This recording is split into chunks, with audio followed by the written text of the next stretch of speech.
सुस्वागतं छात्राः। अद्य वयं चतुर्दशः पाठः आर्यभट्टः पठिष्यामः। आर्यभट्ट भारतवर्ष के मनीषियों में अग्रगण्य थे और इन्हीं के नाम पर आर्यभट्ट नामक उपग्रह भी बनाया गया था। यह इस बात में बताया गया है। अब आप देखिए, पूर्व दिशायाम उदेति सूर्यः पश्चिम दिशायां च अस्तम गच्छति। पूर्व दिशा में सूर्य उदयति, सूर्य उदय होता है और पश्चिम दिशा में अस्त हो जाता है। ऐसा दृश्यते लोके, संसार में ऐसा देखा जाता है। परंतु न अनेन अवबोध्यम अस्ति, अनेन अवबोध्यम नास्ति। ये जानना ज़रूरी नहीं है।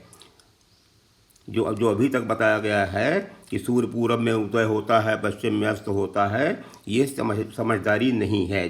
ये जानना इसके लिए बताया गया है यह सूर्यो गतिशील अस्ति, कि सूर्य गतिशील है। सूर्य तो गतिशील है ही नहीं है।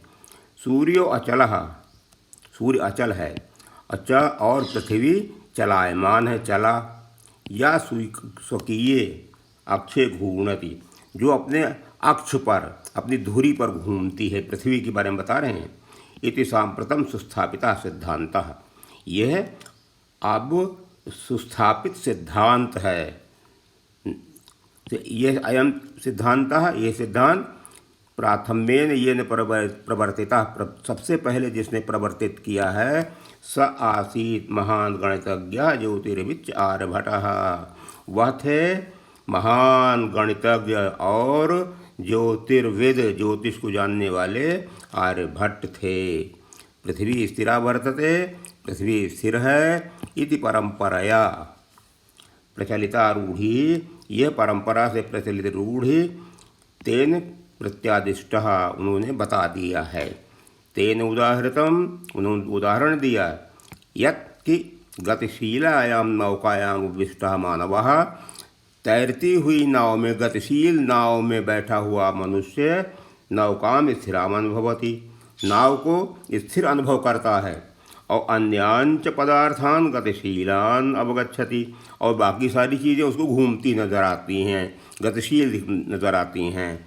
एवमेव ऐसे ही गतिशीलायाम पृथिव्याम, गतिशील पृथ्वी पर अवस्थित मानव, स्थित मनुष्य पृथ्वी स्थिराम अनुभवति, पृथ्वी को स्थिर मानता है। सूर्यादि ग्रहांच गतिशीलान वेत्ति, और सूर्य आदि ग्रहों को गतिशील जानता है। 476वें ख्रीस्ताब्दे, 476 ईस्वी में आर्यभट्ट का जन्म लब्धवानिति, आर्यभट्ट ने जन्म लिया। तेन विरचिते आर्यभटीयम, उनके द्वारा विरचित आर्यभटीयम इत्यस्मिन् ग्रंथे उल्लिखितम, यह ऐसा इनके ग्रंथ में लिखा गया है, आत्मकथा के रूप में लिखा है कि इसमें जन्म हुआ था। ग्रंथोयम तेन, यह ग्रंथ उनके द्वारा त्रयोविंशतितमे, त्रयोः माने 3, विंशति माने 20, तो 23वें वर्ष की आयु में विरचितः, रचा गया था। ऐतिहासिक स्रोतों से भी जायते, पता चलता है, जाना जाता है, यत्कि पाटलिपुत्रम निकषा, पाटलिपुत्र के निकट आर्यभट्टस्य वेधशाला, आर्यभट्ट की वेधशाला आसीत। वेधशाला अनुसंधान केंद्र आसीत था। अनेन इदम अनुमीयते, इससे यह अनुमान लगाया जाता है कि तस्य कर्मभूमि, उनकी कर्मभूमि पाटलिपुत्रम एव आसीत, पाटलिपुत्र ही थी। आर्यभट्टस्य योगदानम, आर्यभट्ट का योगदान गणित ज्योतिषा संबद्धम वर्तते, गणित और ज्योतिष से संबद्ध है। यत्र, जहाँ संख्यानाम आकलनम, संख्याओं का आकलन, आगणन, महत्वम आदर्हाति, महत्वपूर्ण है। आर्यभट्ट फलित ज्योतिष शास्त्रे न विश्वसित स्म, फलित ज्योतिष शास्त्र में विश्वास नहीं करते थे। गणितीय पद्धत्या, गणित पद्धति के द्वारा कृतम आकलनम आधृत्य किए गए आगणन से के आधार पर ही उनके द्वारा प्रतिपादित किया गया कि ग्रहण में राहु केतु नामक दानव, राहु और केतु नामक दो दानव नहीं हैं, कारण इनके कारण नहीं हैं। राहु और केतु चंद्र ग्रहण सूर्य ग्रहण के कारण नहीं हैं। यत्र तो जहाँ तो सूर्य चंद्र पृथ्वी इति त्रीणि एव कारणानि, सूर्य चंद्र और पृथ्वी यही तीन कारण है। सूर्यम परितः सूर्य के चारों ओर भ्रमत्याः पृथिव्या घूमती हुई पृथ्वी चंद्रस्य परिक्रमा पथेन चंद्रमा के परिक्रमा पथ पर संयोग से आ जाने पर ग्रहणम भवति, ग्रहण होता है। यदा पृथिव्याः छायापातेन, जब पृथ्वी की छाया पड़ने पर चंद्रस्य प्रकाशः अवरुद्धते, चंद्रमा का प्रकाश रुक जाता है, तदा चंद्रग्रहणम भवति, तब चंद्रग्रहण होता है। तथैव उसी प्रकार पृथ्वी सूर्ययोः, पृथ्वी और सूर्य के मध्य में समागतस्य चंद्रस्य, चंद्रमा के आ जाने से छायापातेन, छाया पड़ने पर सूर्य ग्रहणम भवति दृश्यते, सूर्य ग्रहण दिखाई पड़ता है। समाजे नूतनायाम विचाराणाम स्वीकरणे, समाज में नवीन विचारों को स्वीकार करने में प्रायः सामान्य जन काठिन्यम अनुभवन्ति, कठिनता का अनुभव करते हैं। और भारतीय ज्योतिष शास्त्र में तथैव उसी प्रकार आर्यभट्टस्यापि विरोधा अभवत्, आर्यभट्ट का भी विरोध हुआ। तस्य सिद्धांताः उपेक्षिताः, उनके सिद्धांत उपेक्षित कर दिए गए। स पंडितम मन्यानाम उपहास पात्रम जातः, वो पंडितों जिनको आप पंडित मानते हैं उनके लिए उपहास के पात्र हो गए। पुनरपि फिर भी तस्य दृष्टि ही, उनकी दृष्टि कालातिगामिनी दृष्टा, काल से आगे, काल से भी अधिक दूर जाने वाली दिखाई पड़ी। आधुनिक वैज्ञानिकों के द्वारा तस्मिन्, उसमें तस्य सिद्धांते, और उनके सिद्धांत में समादरः प्रकटितः, आदर प्रकट किया गया। अस्मादेव कारणात्, इसी कारण अस्माकं प्रथम उपग्रहस्य नाम, हमारे प्रथम उपग्रह का नाम आर्यभट्ट इति कृतम, आर्यभट्ट ऐसा किया गया। हमारा पहला उपग्रह आर्यभट्ट था। वास्तव में भारतीयायाः गणित परंपरायाः, भारतीयों की गणित परंपरा और विज्ञान परंपरा के से असौ एकः शिखर पुरुषः आसीत्, परंपरा में के यह एक शिखर पुरुष थे। अब हम आते हैं शब्दार्थ पर। शब्दार्थ में शब्दों के अर्थ आप रिवाइज कर लीजिए, अर्थ निकालने में आसानी हो जाएगी। फिर हम आते हैं अभ्यास पर। अभ्यास में सूर्यः कस्यां दिशायाम् उदेति, सूर्य किस दिशा में उदय होता है, करें सूर्यः पूर्वस्यां दिशायाम् उदेति। दूसरा प्रश्न है आर्यभट्टस्य वेधशाला कुत्र आसीत्, तो आर्यभट्टस्य वेधशाला पाटलिपुत्रे आसीत्।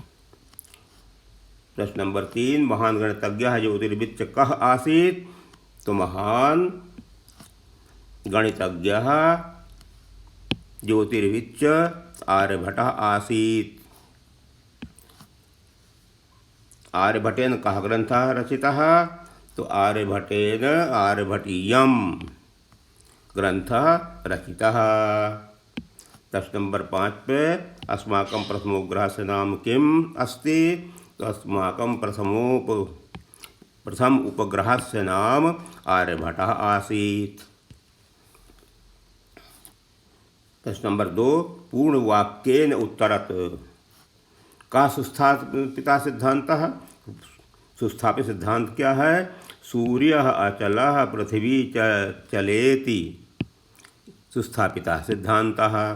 चंद्रग्रहणं कथं भवति, यदा पृथिव्याः छायया चंद्रस्य प्रकाशः अवरुध्यते तदा चंद्रग्रहणं भवति। सूर्यग्रहणं कथं दृश्यते?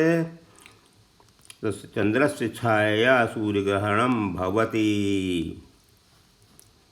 आर्यभट्ट नेक्स्ट है, आर्यभट्टस्य विरोधः किमर्थम् अभवत्? नूतन विचाराणां स्थापनया आर्यभट्टस्य विरोधः अभवत्। अंतिम प्रश्न, प्रथमोपग्रहस्य नाम आर्यभट्टः इति कथं कृतं? तो आर्यभट्टस्य योगदानम् अवलोक्य प्रथमोपग्रहस्य नाम आर्यभट्टः इति कृतम्। अब प्रश्न नंबर 3 पर आते हैं। सूर्यः पश्चिमायां दिशायां गच्छति। रेखांकित पदानि आधृत्य प्रश्न निर्माणं कुरुत।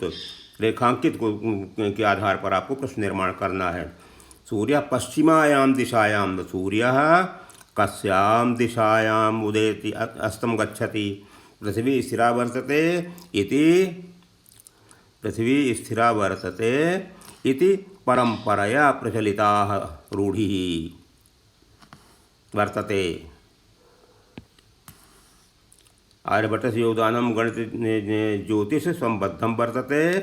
तो आर्यभट्टस्य योगदानं गणित ज्योतिषः संबद्धः वर्तते। यहाँ पर हो जाएगा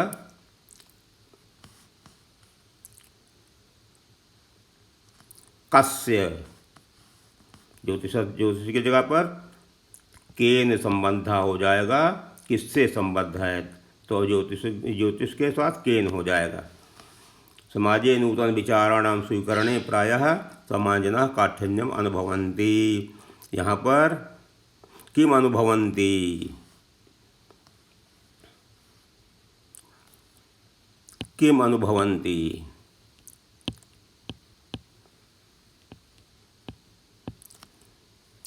कयोः मध्यो पृथ्वी सूर्ययोः की जगह कयोः मध्ये चंद्रछायापातेन सूर्यग्रहणं भवति।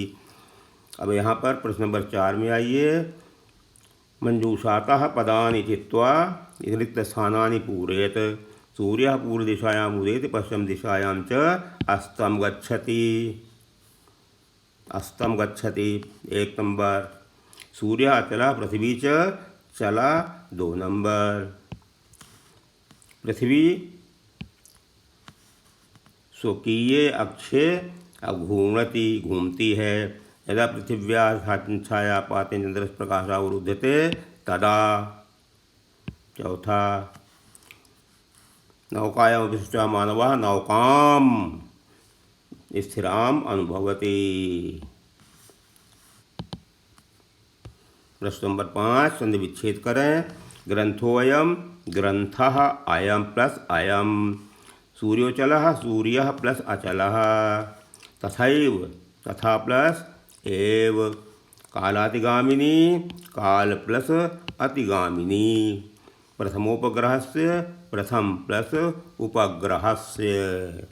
अब प्रश्न नंबर 6 के आ पर आइए। इसका विपरीत अर्थ लिखना है। उदयः का अस्तः, अचलः का चलः, अंधकारः का प्रकाशः, स्थिरः का अस्थिरः, समादरः का अनादरः, आकाशस्य धरायाः। संसारे समानार्थक शब्द लोके, इदानीं, साम्प्रतं। वसुंधरा का समानार्थक पृथ्वी, समीपम का निकषा, गणनम आकलनम, राक्षसौ राहुकेतुना मानव। प्रश्न नंबर 7 पर आते हैं। अधोलिखितानि पदानि आधृत्य वाक्यानि रचयत। वाक्य बनाइए। साम्प्रतं, साम्प्रतं विज्ञानस्य युगम् अस्ति। निकषा ग्रामं, निकषा नदी अस्ति।